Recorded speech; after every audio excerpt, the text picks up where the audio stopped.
Hello students, this is Ravi sir, your science teacher.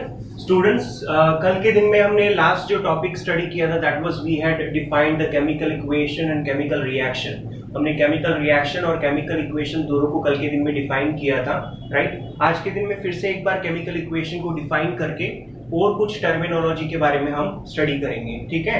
Okay, now let's see chemical equation. Chemical equation हम किसे बोलते हैं? याद करो, हमने कल के दिन में पढ़ा था केमिकल रिएक्शन, और हमने ये भी पढ़ा था कि केमिकल रिएक्शन क्या होता है। कभी भी कोई प्रकार का केमिकल चेंज होता है हमारे सराउंडिंग में, हमारे इन्वायरमेंट में, तो हम उसको केमिकल रिएक्शन बोलते हैं, ठीक है ना। इस केमिकल रिएक्शन को हमें रिप्रेजेंट करना तो आना चाहिए ना, राइट। तो जिस तरीके से हम इसको रिप्रेजेंट करते हैं ताकि देखते से ही हमें सारी इंफॉर्मेशन क्लियर हो जाए कि क्या क्या चीज जो है वो रिएक्ट हो रही है, फाइनल प्रोडक्ट क्या बन रहा है, रिएक्टेंट के जो है स्टेट्स क्या है, प्रोडक्ट के क्या स्टेट्स है, सारी चीजों का इंफॉर्मेशन हमें एक ग्लैंस में आ जाना चाहिए। तो इस तरह का जो रिप्रेजेंटेशन होता है, केमिकल रिएक्शन का जो रिप्रेजेंटेशन होता है, उसी को हम बोलते हैं केमिकल इक्वेशन, ठीक है। तो देखो, chemical equation, what is chemical equation?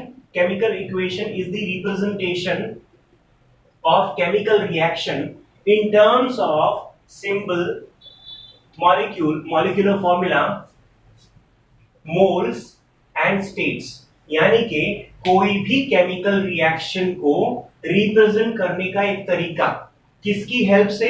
In terms of symbols. कुछ सिंबल का हम यूज करेंगे। वी नो दैट अलग अलग जो एलिमेंट्स होते हैं हम सिंबॉलिकली उसको रिप्रेजेंट करते हैं। फॉर एग्जाम्पल, हाइड्रोजन के लिए हम H यूज करते हैं, कार्बन के लिए C यूज करते हैं। तो सिंबल्स का ऑफ कोर्स यूज होता है। अगर कोई कंपाउंड है तो उसका केमिकल फॉर्मूला है। फॉर एग्जाम्पल, अगर एक कंपाउंड ले लेते हैं वाटर, तो उसको केमिकल फॉर्मूला है H2O, इस तरह से, ठीक है। तो हम मोल्स, नंबर ऑफ मोल्स यानी कि नंबर ऑफ पार्टिकल्स, यानी कि नंबर ऑफ मॉलिक्यूल्स कितने हैं, नंबर ऑफ एटम्स कितने हैं, वो हम नंबर से रिप्रेजेंट करते हैं इक्वेशन के अंदर। आगे हम जब सॉल्व करेंगे कुछ बैलेंसिंग द इक्वेशन, तब हम ये सारी चीजें देखेंगे। और हम साथ ही साथ उसके अंदर जो है स्टेट्स भी मेंशन करते हैं। स्टेट्स का मतलब होता है स्टेट्स ऑफ मैटर, यानी कि सॉलिड, लिक्विड, गैस। एक और है इसमें, दैट इज अगर कोई भी सब्सटेंस पानी के साथ घुला हुआ है तो उसको हम एक्वेस बोलते हैं। शॉर्ट में हम उसको AQ करके लिखते हैं, राइट। तो ये सारी चीजों का यूज करके हम केमिकल रिएक्शन को जो रिप्रेजेंटेशन करते हैं ना, उसी को हम बोलते हैं केमिकल इक्वेशन। फाइन। अब केमिकल इक्वेशंस में स्टूडेंट्स दो साइड्स होते हैं। हम इस तरह से शो करते हैं कि लेफ्ट हैंड साइड में हम वो सारे सब्सटेंसेस को मेंशन करते हैं जो बेसिकली रिएक्शन के अंदर पार्टिसिपेट कर रहे हैं, राइट। और फाइनली राइट हैंड साइड में हम जो एक नया सब्सटेंस जो बन जाता है, प्रोडक्ट, उसको हम मेंशन करते हैं टू द RHS साइड। तो बेसिकली इक्वेशन के अंदर जो है दो साइड्स हो गए, LHS and the RHS। Okay, LHS side में रिएक्टेंट्स, RHS साइड में प्रोडक्ट्स। तो ये दो टर्मिनोलॉजी को भी डिफाइन करना पड़ेगा। तो रिएक्टेंट्स क्या है स्टूडेंट्स? रिएक्टेंट्स वो सब्सटेंसेस हैं जो कि which take parts in the chemical reaction, ठीक है। ऐसे substances, reactants are those substances which take part in the chemical reaction, or you can also define this as the substances which undergo changes. The substances which undergo chemical changes in the reaction are called the reactants. ऐसे सारे substance जिसमें कुछ chemical changes आ रहा है reaction के अंदर, तो उसको हम बोलते हैं reactant. Now we'll see that is product. Product यानी कि जब भी कोई दो सब्सटेंस एक साथ में रिएक्ट होकर के कोई नई चीज बन जाती है ना, तो उसी को हम प्रोडक्ट बोलते हैं। So will say the new substance which is formed in a chemical reaction is called the product, यानी कि वो नया सब्सटेंस जो कि इस केमिकल रिएक्शन में बनता है, फॉर्म होता है, ठीक है, that is known as the product. Okay, अब स्टूडेंट अगला हमारे टॉपिक की तरफ हम बढ़ जाते हैं चैप्टर का, that is balancing the chemical equation, ठीक है। हमें इतना तो पता चल गया स्टूडेंट्स कि हर कोई केमिकल रिएक्शन को हमें केमिकल इक्वेशन के माध्यम से रिप्रेजेंट करना है। हर एक केमिकल रिएक्शन को केमिकल इक्वेशन के फॉर्म में हमें रिप्रेजेंट करना है। लेकिन जब हम केमिकल इक्वेशन के फॉर्म में रिप्रेजेंटेशन करते हैं तो वो केमिकल इक्वेशन बैलेंस्ड होना चाहिए, राइट। और वो क्यों बैलेंस्ड होना चाहिए स्टूडेंट्स? पहले हम उसको देख लेते हैं कि why it is necessary to balance a chemical equation। उसके बाद में हम जो है सीखेंगे कि एक इक्वेशन को किस तरह से हमें बैलेंस करना होता है, राइट। तो बेसिकली ये जो क्वेश्चन है स्टूडेंट, ये आपका एक्सरसाइज का क्वेश्चन नंबर 4 है यहाँ पे, ठीक है। What is a balanced chemical equation, एक बैलेंस्ड केमिकल इक्वेशन क्या होता है और आपको उस केमिकल इक्वेशंस को बैलेंस क्यों करना होता है, why should chemical equation be balanced. ठीक है, तो सबसे पहले हम ये देख लेते हैं कि भाई जो है केमिकल बैलेंस्ड केमिकल इक्वेशन क्या होता है। स्टूडेंट्स, इक्वेशन दो प्रकार के होते हैं, एक होता है स्केलेटल, जब तक केमिकल इक्वेशन बैलेंस्ड नहीं होता है उसको हम बोलते हैं स्केलेटल केमिकल इक्वेशन। एक बार जब आप उसको बैलेंस कर दो तो उसको हम स्केलेटल केमिकल इक्वेशन नहीं बुला करके हम उसको बोलेंगे बैलेंस्ड केमिकल इक्वेशन। ओके, तो ये दो टाइप्स हो गए। Now let us see what is balanced chemical equation. तो students, a balanced chemical equation means total number of atoms of each element, जितने भी एलिमेंट्स पार्टिसिपेट कर रहे हैं इक्वेशन के अंदर, हर एक एलिमेंट के जो टोटल नंबर ऑफ एटम्स होंगे that should be equal on both the side. कौन से दो side, reactant and the product side of the reaction equation. तब हम उसको बोलेंगे कि it is a balanced chemical equation. एक बार फिर से समझा देते हैं भाई, इक्वेशन रिएक्शन के अंदर जितने भी एलिमेंट्स है, रिएक्शन के अंदर जितने भी एलिमेंट्स है, वो एलिमेंट्स के जितने भी एटम्स है, ठीक है ना, रिएक्टेंट साइड में और प्रोडक्ट साइड में, ऑन बोथ द साइड, वो क्या होने चाहिए, वो इक्वल होने चाहिए। उसी को हम बोलते हैं बैलेंस्ड केमिकल इक्वेशन। अब क्वेश्चन यहां पे ये आ जाता है स्टूडेंट्स कि why should a chemical equation be balanced, एक केमिकल इक्वेशन को बैलेंस करना इतना जरूरी क्यों होता है। तो see students, the equation should be balanced because, equation को बैलेंस होना इसलिए जरूरी होता है स्टूडेंट्स क्योंकि 9th स्टैंडर्ड में हमने एक लॉ ऑफ दो लॉज हमने पढ़े थे, एक है लॉ ऑफ कांस्टेंट प्रोपोर्शन और लॉ ऑफ कंजर्वेशन ऑफ मास, है ना। आप अगर आपको याद नहीं है तो एक बार you already have the 9th standard text book ना, एक बार वापस से जाकर के वो दोनों लॉज को रिवाइज कर लीजिए। दोनों लॉज में से यहाँ पे जिसका हम यूज कर रहे हैं ना, that is the law of conservation of मास। यानी कि रिएक्शन में कोई भी, जब भी कोई केमिकल रिएक्शन होता है तो रिएक्शन होने से पहले और रिएक्शन होने के बाद में जो उनका मास है रिएक्टेंट का और प्रोडक्ट का, वो सेम रहता है, मास डिफर नहीं करता है। ना कोई नया एलिमेंट का फॉर्मेशन होता है, ना कोई एलिमेंट्स जो है डिस्ट्रॉय होता है। समझ में आ गया? तो उसी को हम बोलते हैं law of conservation of mass. So the equation should be balanced because according to the law of conservation of mass, क्या बोलता है ये law, matter can neither be created nor be destroyed in a chemical reaction। कोई भी chemical reaction में students matter ना तो create किया जा सकता है ना उसको डिस्ट्रॉय किया जा सकता है। जितना कंटेंट, जितना मैटर रिएक्शन से पहले होता है उतना ही मैटर रिएक्शन के बाद में होना चाहिए, राइट। तो we can say total mass of the reactant should be equal to the total mass of the product. यानी कि जो टोटल मास है रिएक्टेंट का, that should be equal to the total mass of the product, ठीक है। And hence we can say the number of atoms of each element remains the same before and after a chemical reaction. Chemical reaction के पहले और chemical reaction के बाद में जो total number of atoms होते हैं डिफरेंट एलिमेंट्स के, वो सेम होने चाहिए। ये लॉ ऐसा बोलता है, तो हमें इस लॉ को तो फॉलो करना पड़ेगा ना। इसीलिए स्टूडेंट्स कोई भी केमिकल इक्वेशंस को बैलेंस करना बहुत जरूरी होता है, ठीक है। तो आगे का हमारा जो नेक्स्ट टॉपिक है students, that will be I will teach you how to balance a chemical equation. कोई भी केमिकल इक्वेशन को हमें बैलेंस कैसे करना चाहिए, एक दो एग्जांपल्स करेंगे और उसके बाद में आपके जो एक दो इंटेक्स क्वेश्चन है उसको भी जो है सॉल्व करेंगे, ठीक है स्टूडेंट्स।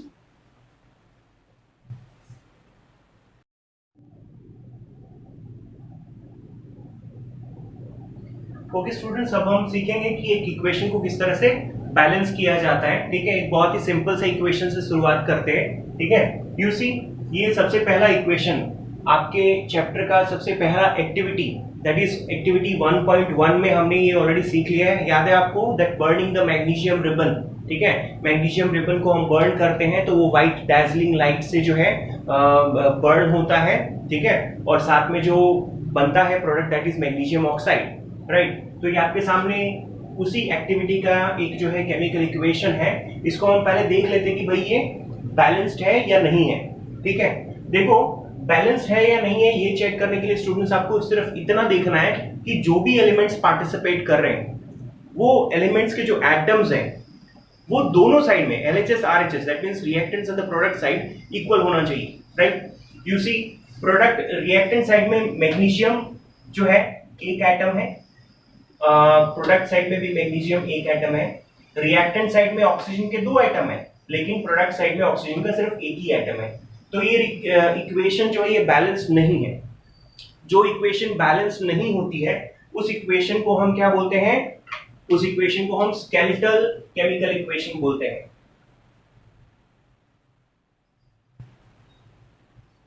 स्केलेटल केमिकल इक्वेशन, ठीक है। चलो इसको हम बैलेंस कर देते हैं। अब स्टूडेंट्स बैलेंस करने का एक ये तरीका भी है, इनिशियल लेवल पे जब आपको प्रैक्टिस कर रहे हो एक बैलेंसिंग इक्वेशन जो है आपको प्रॉपर तरीके से नहीं आ रही तो आप इस तरह से जो है एक बॉक्स बना सकते हो और उसमें number of atoms on the LHS and RHS, और you can simply write in place of LHS you can write reactant and in place of RHS you can write product, ठीक है। तो वहां पे नंबर ऑफ एटम्स आप डालोगे, आपको सारी चीजें एक बार में पता चल जाएगी कि कहां पे हमें कौन सा नंबर कितना नंबर ऐड करना है, ठीक है। और धीरे धीरे जब एक बार प्रैक्टिस हो जाएगी तो ये बॉक्स की भी आपको जरूरत नहीं पड़ेगी, आप सिंपली देख करके उसको जो है बैलेंस आउट कर सकते हो। चलो शुरुआत करते हैं। सबसे पहले मैग्नीशियम, मैग्नीशियम जो है LHS साइड यानी कि रिएक्टेंट साइड कितने एटम है, जस्ट वन एटम, तो यहाँ पे मैंने लिखा 1। ऐसे ही RHS साइड में यानी कि प्रोडक्ट साइड में कितना है मैग्नीशियम, जस्ट वन एटम, ठीक है, तो मैंने यहाँ पे 1 लिख दिया। अब ऑक्सीजन की बात करेंगे तो देखो LHS साइड में ऑक्सीजन कितने हैं, 2 एटम है, तो मैंने यहाँ पे 2 एटम लिख दिए। और जो प्रोडक्ट साइड में ऑक्सीजन का एक ही एटम है तो मैंने यहाँ पे 1 लिख दिया। अब आपको बॉक्स देखते से ही पता चल रहा है कि ये बैलेंस नहीं है। मैग्नीशियम तो LHS RHS में 1 है, लेकिन ऑक्सीजन जो है वो रिएक्टेंट साइड में 2 है एटम्स और प्रोडक्ट साइड में जस्ट 1 है। हम क्या करेंगे, ऑक्सीजन को बैलेंस करने की कोशिश करेंगे, ठीक है। LHS यानी कि रिएक्टेंट साइड में तो 2 एटम है ऑक्सीजन के, RHS यानी कि प्रोडक्ट साइड में हम 2 बनाएंगे तो इंटू 2 यहाँ पे करके देख लेते हैं, और इंटू 2 यानी कि ये जो 2 नंबर है वो हमें यहाँ पे ऐड करना होगा। फाइन। अब बैलेंस करते टाइम आपको ये ध्यान रखना है कि जो भी नंबर आप वहां पे पुटिंग करोगे स्टूडेंट्स, वो ना तो कभी भी कोई भी कंपाउंड के बीच में करोगे नंबर्स को ऐड, ना आप एंड में करोगे, आपको उस कंपाउंड या एलिमेंट के फ्रंट में सामने की तरफ जो है नंबर आपको लिखने होंगे। ये आपको रूल याद रखना है, ठीक है। तो ये जो 2 मैंने यहाँ पे इंटू 2 किया वो प्रोडक्ट साइड में मैं यहाँ पे 2 जो है लगा देता हूं, ठीक है। ये मैंने 2 यहाँ पे लगा दिया। तो देखो जैसे मैंने 2 to 2 किया तो देखो ऑक्सीजन जो है LHS RHS में बैलेंस आउट हो गया है। देखो ऑक्सीजन यहाँ पे 2 एटम है, प्रोडक्ट साइड में भी ऑक्सीजन 2 एटम है। सर ये 2 तो सामने लिखा है ना, तो ये जो 2 है वो दोनों के लिए है स्टूडेंट्स, दैट मींस मैग्नीशियम भी 2 एटम हुए और ऑक्सीजन भी 2 एटम हुए, ठीक है। तो ऑक्सीजन तो हमारा बैलेंस आउट हो गया, लेकिन ऑक्सीजन को बैलेंस करने के चक्कर में मैंने क्या किया स्टूडेंट्स, मैंने मैग्नीशियम के सामने भी जो 2 नंबर लगाया, दैट मींस मैग्नीशियम के भी यहाँ पे 2 एटम हो चुके हैं। लेकिन आप देखो रिएक्टेंट साइड में मैग्नीशियम एक ही एटम है, ठीक है। तो यहां पे जैसे ही मैंने 2 लगाया, मैग्नीशियम भी जो है प्रोडक्ट साइड में कितना हो चुका है, मैग्नीशियम भी प्रोडक्ट साइड में जो है वो 2 हो चुका है, ठीक है। तो अब ना ये LHS RHS में सेम नहीं है, यहाँ पे मैग्नीशियम 2 है और यहाँ पे मैग्नीशियम 1 एटम है। तो मैं क्या करूंगा, मैग्नीशियम LHS साइड में भी मैं क्या कर दूंगा, इंटू 2 कर दूंगा, दैट मींस एक 2 नंबर भी मैं LHS में लगा दूंगा। तो यहाँ पे आके सिंपली मैंने 2 नंबर यहाँ पे ऐड किया है सामने की तरफ, फ्रंट की तरफ। याद रखना आप यहाँ पे नंबर नहीं लिख सकते, ठीक है, आपको फ्रंट में ही नंबर ऐड करना है। तो अब फाइनली आपका इक्वेशन जो है वो बैलेंस्ड हो चुका है, ठीक है। यहाँ पे मैग्नीशियम 2 एटम है, वहां पर भी 2 एटम है, ऑक्सीजन के 2 एटम, वहां पर भी ऑक्सीजन के 2 एटम है। Now this is balanced chemical equation. अब इसको हम स्केलेटल केमिकल इक्वेशन नहीं बोल करके हम बैलेंस्ड केमिकल इक्वेशन बोलेंगे, ठीक है। ओके स्टूडेंट्स, तो इस तरह बॉक्स बना करके भी आप सॉल्व आउट कर सकते हो और हम डायरेक्टली भी इसको सॉल्व कर सकते हैं। एक और एग्जांपल के साथ में हम चेक कर लेंगे स्टूडेंट्स। यू सी ये हमारा एक्टिविटी 2 था, that is activity 1.2 in the chapter, ठीक है। और ये जो आगे हम जाकर के चेक करेंगे डिफरेंट टाइप्स ऑफ रिएक्शंस को हम पढ़ेंगे ना, तो उसमें एक डबल डिस्प्लेसमेंट रिएक्शन करके आता है, तो उसका एक ये एग्जांपल है। तो याद रखना जब वो पढ़ेंगे तो इस इक्वेशन को हम वापस से एक बार ले लेंगे, right. Now you see this is lead nitrate, जब रिएक्ट करेगा पोटेशियम आयोडाइड के साथ में तो यहाँ पे लेड आयोडाइड और जो है पोटेशियम नाइट्रेट जो है वो बनेगा, ठीक है स्टूडेंट्स, चलो इसको बैलेंस आउट करते हैं। देखो बॉक्स बनाने की जरूरत नहीं है, प्रैक्टिस के साथ में आपको डायरेक्टली आ जाएगा। एक एक करके हम चेक करते जाते हैं। You see this is lead PB, reactant side में 1 एटम है, प्रोडक्ट साइड में भी 1 एटम है। ठीक है, चलो आगे बढ़ जाते हैं। अब आप हो जाओ सीधे आयोडीन पे। आयोडीन यहाँ पे रिएक्टेंट साइड में एक ही एटम है, लेकिन यहाँ पे आयोडीन के 2 एटम है। ठीक है, तो मैं क्या करूंगा, मैं सिंपली यहां पर 2 ऐड कर दूंगा फ्रंट में। तो क्या हुआ, ये 2 यहाँ पे नंबर डालते से पोटेशियम के भी 2 एटम हो गए और आयोडीन के भी 2 एटम हो गए। अभी फिलहाल आयोडीन से लेना देना है। आयोडीन यहाँ पे 2 एटम हो चुके हैं, यहाँ पर भी आयोडीन के 2 एटम है, यानी कि आयोडीन हमारा बैलेंस हो चुका है। आयोडीन को बैलेंस करने के चक्कर में हमें पोटेशियम के 2 एटम हो चुके हैं। तो पोटेशियम के अगर 2 एटम हुए स्टूडेंट, तो हम क्या करेंगे, हम यहाँ पर भी 2 ऐड कर देंगे, राइट। तो अगेन पोटेशियम हमारा बैलेंस आउट हो गया है दोनों साइड में, राइट। लेकिन यहाँ पे जैसे ही मैंने 2 नंबर यहाँ पे डाला है, तो ये जो नाइट्रेट है ना NO3, ये भी ट्वाइस हो चुका है। लेकिन आप देखो रिएक्टेंट साइड में NO3 एक ही बार है, वहां पे NO3 is twice, NO3 is twice, यहाँ पे NO3 वंस है। तो यहाँ पर भी मैंने ब्रैकेट लगाया और यहाँ पे 2 डाल दूंगा। स्टूडेंट्स ये नंबर 2 ना आप यहाँ पर भी डाल सकते हो, लेकिन फिर क्या होगा, अगेन जो है हमारा लेड जो लास्ट टाइम बैलेंस था दोनों साइड में, वो अनबैलेंस्ड हो जाएगा। तो हम यहाँ पर वो जो है 2 नंबर ऐड करेंगे। ठीक है, तो यहाँ पे सब कुछ बैलेंस आउट हो चुका है। लेड नाइट्रेट, पोटेशियम 2 एटम दोनों साइड में, आयोडीन के 2 एटम हो गए। ठीक है, सब कुछ बैलेंस आउट हो चुका है। Now this is not your skeletal chemical equation, now this is your balanced chemical equation. ठीक है, तो आप डायरेक्टली भी कर सकते हो, बहुत इजी है। स्टूडेंट्स ये वाला जरा चेक करके देखते हैं, पर देखते से ही पता चल जाएगा। LHS में Zn 1 एटम, RHS में Zn 1 एटम। फिर उसके बाद में यहाँ पे देखो SO4 रिएक्टेंट साइड में, यहाँ पर भी SO4 प्रोडक्ट साइड में। लेफ्ट हैंड साइड में हाइड्रोजन चेक करेंगे तो 2 एटम है H2, और यहाँ पर भी 2 एटम है। तो क्या इसे हमें बैलेंस करने की जरूरत है? नहीं, ये ऑलरेडी बैलेंस्ड केमिकल इक्वेशन है। ओके, चलो इसके बाद में हम देख लेते हैं आयरन। वेरी इजी, यहाँ पे 1 एटम है, RHS में 3 एटम हो रहे हैं। ठीक है, तो सिंपली 3 पुट किया, यहाँ पर भी 3 एटम हो गए, वहां पर भी 3 एटम हो गए। आयरन बैलेंस आउट हो चुका है। ठीक है, चलो उसके बाद में चेक करते हैं ऑक्सीजन। 4 एटम है, ऑक्सीजन कितने एटम? 4 एटम, पर यहाँ पे तो ऑक्सीजन एक ही एटम है एलएचएस में। मैं फ्रंट में एक नंबर डालूंगा 4 और ऑक्सीजन बैलेंस हो जाएगा दोनों साइड में। लेकिन ऑक्सीजन को बैलेंस करने के चक्कर में हाइड्रोजन देखो कितना हो गया, 4 into 2। कैसे काउंट करेंगे number of atoms? 4 into 2 that means 8। ठीक है, तो यहाँ पर भी राइट हैंड साइड में आकर के मैं यहाँ पर भी अगर मैं 4 डाल दूं ना, तो 4 into 2 8, हाइड्रोजन भी बैलेंस्ड हो गया। ठीक है, तो आप इनिशियली क्या करोगे, हिट एंड ट्राई से बैलेंस्ड आउट होता है। कोई भी केमिकल इक्वेशन जब आप बैलेंस करने की कोशिश करते हो ना, तो हिट एंड ट्राई, यानी कि आप ट्राई करते हो, कुछ मिस्टेक आती है, फिर से ट्राई करते हो, ऐसे कर करके हम बैलेंस आउट करते हैं। एक एटम को बैलेंस करने के चक्कर में दूसरा एलिमेंट अनबैलेंस्ड हो जाता है, तो फिर हम नंबर्स आगे पीछे चेंज करते हैं और finally it will be balanced. ये सारे आप प्रैक्टिस करके देखना। एक और इक्वेशन है हमारा यहाँ पे, कार्बन मोनोऑक्साइड हाइड्रोजन गैस के साथ में जब रिएक्ट करता है, और ये नॉर्मल कंडीशन में कभी रिएक्ट नहीं करेगा, इसके साथ में कुछ स्पेशल आपको कंडीशन अप्लाई करनी पड़ेगी, यानी कि 340 एटमॉस्फेरिक का प्रेशर आपको देना पड़ेगा, तो जाकर के रिएक्शन होगा और फाइनली जो है यहाँ पे मिथेनॉल जो है वो फॉर्मेशन होगा। एक तरह का अल्कोहल होता है। नाउ सी, कार्बन का 1 एटम है, आरएचएस में भी कार्बन का 1 एटम है, ऑक्सीजन का 1 ही एटम है, यहाँ पर भी ऑक्सीजन का 1 ही एटम है। हाइड्रोजन के यहाँ पे कितने एटम है? हाइड्रोजन के 2 एटम है, और यहाँ पे हाइड्रोजन के कितना एटम है?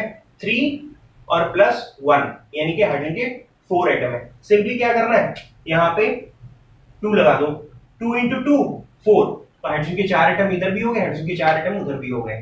फाइनली ये जो है बैलेंस्ड आउट हो चुका है। ये एक्टिविटी में आपको याद होगा, ये वाला एक्टिविटी में ये जो लेड आयोडाइड है, ये एक तरह का ना येलो प्रेसिपिटेट होता है, येलो पीपीटी, ये सॉलिडिफाइड फॉर्म में हमको मिलता है इस इक्वेशन में। अब स्टूडेंट्स एक और टॉपिक थोड़ा सा मुझे बताना रह गया कि एक इंफॉर्मेटिव इक्वेशन किसे बोलते हैं।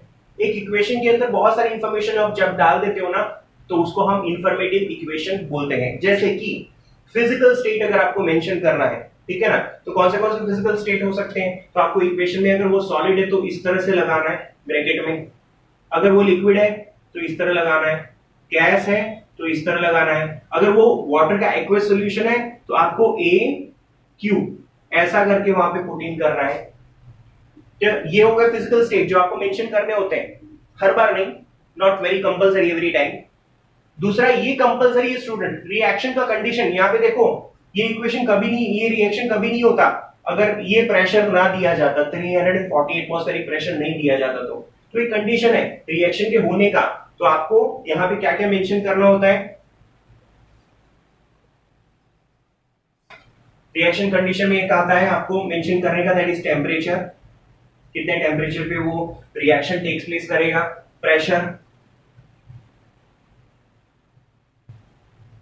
और साथ साथ में कभी कभी ऐसे इक्वेशंस भी, ऐसे रिएक्शंस भी होते हैं स्टूडेंट्स जो नॉर्मल कंडीशन में नहीं होंगे, उसके साथ में एक्स्ट्रा सब्सटेंस अगर ऐड करो जो एक्चुअली में इक्वेशन में कभी पार्टिसिपेट नहीं करता, लेकिन इक्वेशन को या तो स्लो डाउन कर देगा या जो है रिएक्शन को फास्ट कर देगा, या तो रिएक्शन को स्लो डाउन या तो रिएक्शन को फास्ट कर देगा। तो ऐसे वाले सारे सब्सटेंस जो खुद पार्टिसिपेट नहीं करते रिएक्शन में लेकिन रिएक्शन को फास्ट या स्लो कर देते हैं, तो उसको हम बोलते हैं कैटलिस्ट।